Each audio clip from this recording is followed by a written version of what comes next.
یا قوم ادخلوا الارض المقدسۃ التی کتب اللہ لکم، اے میری قوم اس پاک زمین میں داخل ہو جاؤ جو اللہ نے تمہارے لیے لکھی ہے، ولا ترتدوا علی ادبارکم، اور پیچھے نہ پلٹو، فتنقلبوا خاسرین، کے نقصان پر پلٹو گے۔ حضرت موسیٰ علیہ السلام نے اپنی قوم کو اللہ کی نعمتیں یاد دلانے کے بعد ان کو اپنے دشمنوں پر جہاد کے لیے نکلنے کا حکم دیا اور فرمایا، اے میری قوم ارض مقدسہ میں داخل ہو جاؤ، پاک زمین میں داخل ہو جاؤ۔ پاک زمین سے مراد بیت المقدس ہے اور اس کے ارد گرد کی زمین ہے۔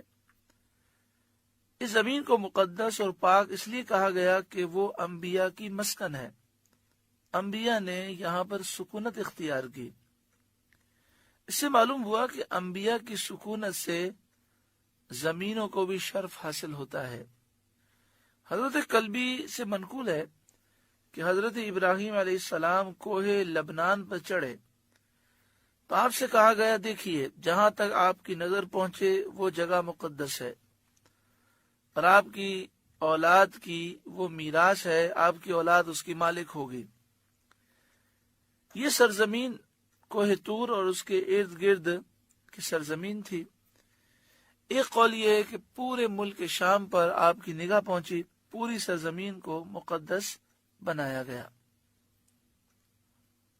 قالوا یا موسیٰ، وہ بولے اے موسیٰ، ان فیہا قوما جبارین، اس میں تو بڑے زبردست لوگ ہیں، بڑے ظالم لوگ ہیں، بڑے لمبے چوڑے ہیں، بہت طاقتور ہیں۔ وَإِنَّا لَن نَّدْخُلَهَا حَتَّى يَخْرُجُوا مِنْهَا، اور ہم اس میں ہرگز داخل نہ ہوں گے جب تک وہ وہاں سے نہ نکل جائیں۔ فَإِن يَخْرُجُوا مِنْهَا فَإِنَّا دَاخِلُونَ، ہاں وہ وہاں سے نکل جائیں تو ہم وہاں جائیں گے۔ جیسا کہ آپ پچھلے رکوع میں سن چکے کہ 12 سرداروں کو بھیجا تھا حالات معلوم کرنے کے لیے، اور فرمایا تھا کہ قوم کو مت بتانا، پہلے مجھے بتانا، اور جس بات کی میں اجازت دوں وہ بات قوم کو بتانا۔ تو 2 سرداروں نے تو اس فرمان پر عمل کیا اور عہد شکنی نہ کی، باقی 10 سرداروں نے قوم کو وہ ساری باتیں بتا دیں۔ اس طرح قوم کے دل میں خوف بیٹھ گیا، تو اس خوف کی وجہ سے انہوں نے کہا، اے موسیٰ ہم جنگ نہیں کریں گے، ہم اس بستی میں داخل نہیں ہوں گے، پہلے ان کو نکالیں پھر ہم داخل ہوں گے۔ موسیٰ علیہ السلام نے فرمایا کہ یہ تو بڑی عجیب بات ہے، ہم جہاد کے لیے آئے ہیں، داخل ہوں گے، مقابلہ کریں گے تو یہ بھاگیں گے، اور اللہ تعالیٰ نے فتح کا وعدہ فرمایا ہے، تو وہ اس کے لیے تیار نہیں ہو رہے تھے۔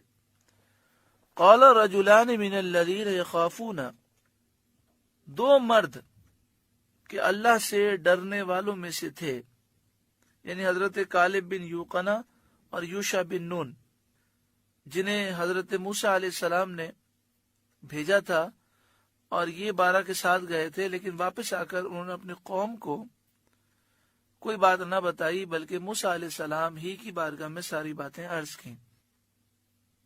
انعم اللہ علیہما، اللہ نے انہیں نوازا، یعنی یہ 2 مرد اللہ سے ڈرنے والے تھے، اور اللہ تعالیٰ نے انہیں نوازا تھا کہ اللہ نے انہیں ہدایت عطا فرمائی، انہوں نے عہد کی وفاداری کی، قوم کا حال دیکھ کر وہ راز فاش نہ کیا بلکہ موسیٰ علیہ السلام سے ہی عرض کیا۔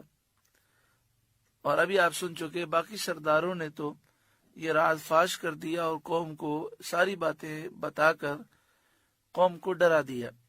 انعم اللہ علیہم ادخلوا علیہم الباب، یہ 2 مرد جن پر اللہ نے انعام فرمایا تھا، انہوں نے کہا کہ اے ہماری قوم، زبردستی دروازے میں ان پر داخل ہو جاؤ، شہر کے دروازوں میں زبردستی گھس جاؤ، تمہارا کام داخل ہونا ہے، داخل ہوگے تو فوراً مدد آ جائے گی۔ فَإِذَا دَخَلْتُمُوهُ فَإِنَّكُمْ غَالِبُونَ، اگر تم دروازے میں داخل ہو گئے تو تمہارا ہی غلبہ ہے، کیونکہ اللہ تعالیٰ نے مدد کا وعدہ کیا ہے اور اس کا وعدہ ضرور پورا ہوگا۔ ان دونوں نقیبوں نے یعنی حضرت یوشع بن نون اور کالب بن یوقنا نے کہا کہ تم ان جبارین کے بڑے بڑے جسموں سے خوف نہ کرو، ہم نے انہیں دیکھا ہے، ان کے جسم بڑے ہیں، دل کمزور ہیں۔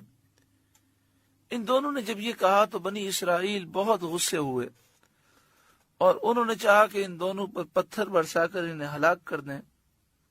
ان دونوں نقیبوں نے ان سے کہا وَعَلَى اللَّهِ فَتَوَكَّلُوا إِن كُنتُم مُؤْمِنِينَ، اور اللہ ہی پر بھروسہ کرو اگر تمہیں ایمان ہے۔